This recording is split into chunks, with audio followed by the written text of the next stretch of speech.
Tere! Tänases loengus on meie teemaks programmeerimine ning nagu näha,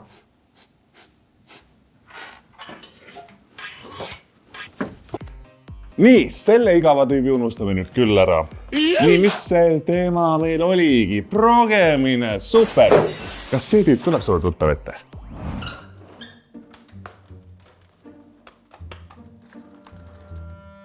Hakka tööle.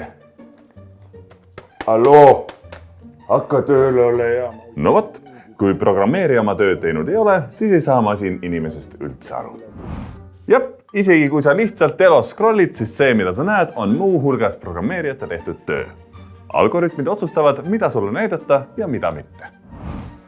Või kui sa ahjus lihtsalt friikaid teed, siis on keegi, kes kirjutas koodi sellele taimerile ja sellele, et saad õige temperatuuri valida, et su friikad oleksid kuldpruunid ja krõbedad.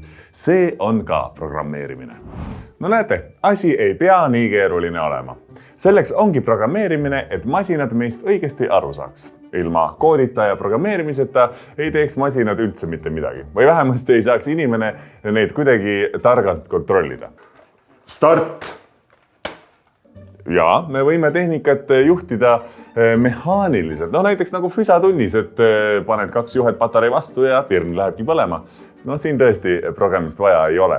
Aga koodi kaudu saad masinatele õpetada päris keerukaid ülesandeid selgeks.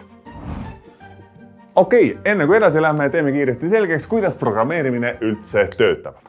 Nii, programmeerimine tähendab koodi kirjutamist, mis paneb arvuti tegema seda, mida meie tahame. Aga tead mis? Arvutil ei saa meie keelest aru. Nad mõistavad ainult binaarkoodi, 1 ja 0. Kujutan ette, et sa räägid ainult 2-sõnalises keeles ja need 2 sõna on 1 ja 0. Ja sellel põhineb kõik, mida arvuti teab.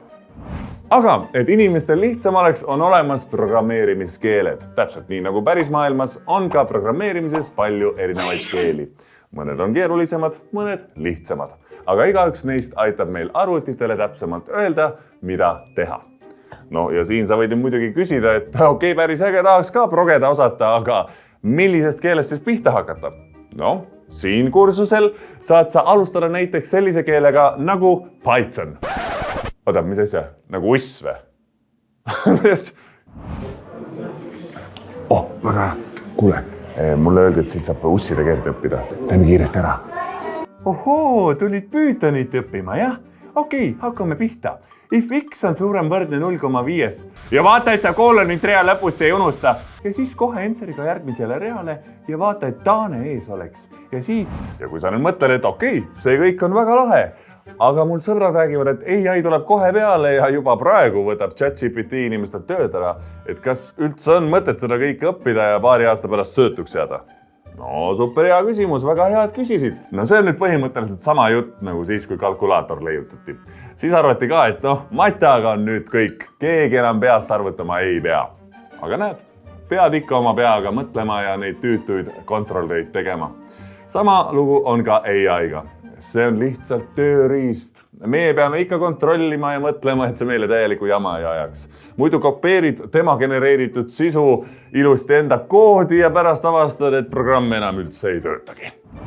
No näed, programmeerimine ei ole ainult pika patsiga poiste asi ja kindlasti ei pea sa kirglikult matemaatikat armastama, et edukaks progejaks saada. Igaüks võib sellega tegeleda ja midagi lahedat ning kasulikku luua. Nonii, mis sa ootad? Hakka koodi kirjutama ning maailma tuleviku paremaks muutma. Ja raha teenib ka sellega päris hästi.